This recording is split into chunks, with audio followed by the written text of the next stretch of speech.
Alors, nous allons parler de division euclidienne. Division euclidienne, c'est une division où on cherche deux nombres entiers, le quotient et le reste. Là, je divise 541 par 8. Voilà comment on pose une division. Donc, 541, le nombre qu'on divise, c'est ce qu'on appelle le dividende. Le nombre par lequel on divise, c'est le diviseur. Donc, attention à ne pas confondre cette notion de diviseur avec celle qu'on a déjà vue par le passé.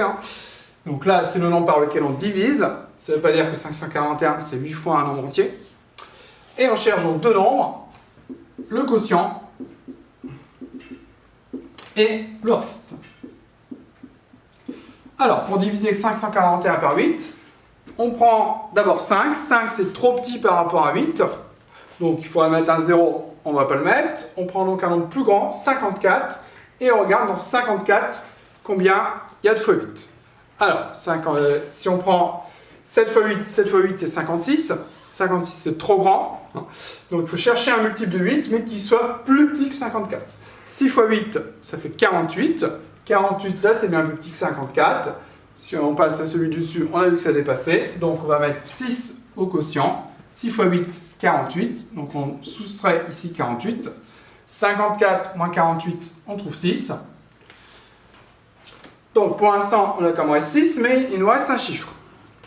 Donc on va abaisser le 1 et on va regarder dans 61 combien on a de fois 8. Et on cherche le plus grand multiple de 8 qui est plus petit que 61. 7 fois 8, 56. 8 fois 8, 64. 64 c'est trop grand, donc on va mettre 7. 7 fois 8, 56. Donc on enlève 56.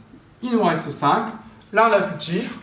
Donc le résultat de la division, le quotient est 67, le reste est 5. Ce qui veut dire que si on fait 67 fois 8 plus 5, on va arriver à trouver 541. Plus généralement, on a toujours l'égalité entre le dividende,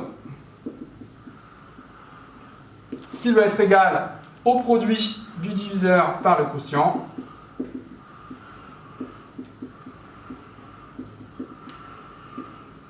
auquel on ajoute le reste, et le reste ne doit pas être n'importe comment, il doit être inférieur au diviseur, parce que si le reste est supérieur au diviseur, c'est-à-dire qu'on peut encore continuer la division. Imaginons ici on aurait trouvé 9, il reste encore une fois 8, donc on devrait continuer la division, donc le reste doit être strictement inférieur au diviseur. Donc voilà comment on définit la division euclidienne. Donc on manipule là que des entiers. Le dividende doit être égal au diviseur multiplié par le quotient plus le reste, avec le reste qui est inférieur strictement au diviseur.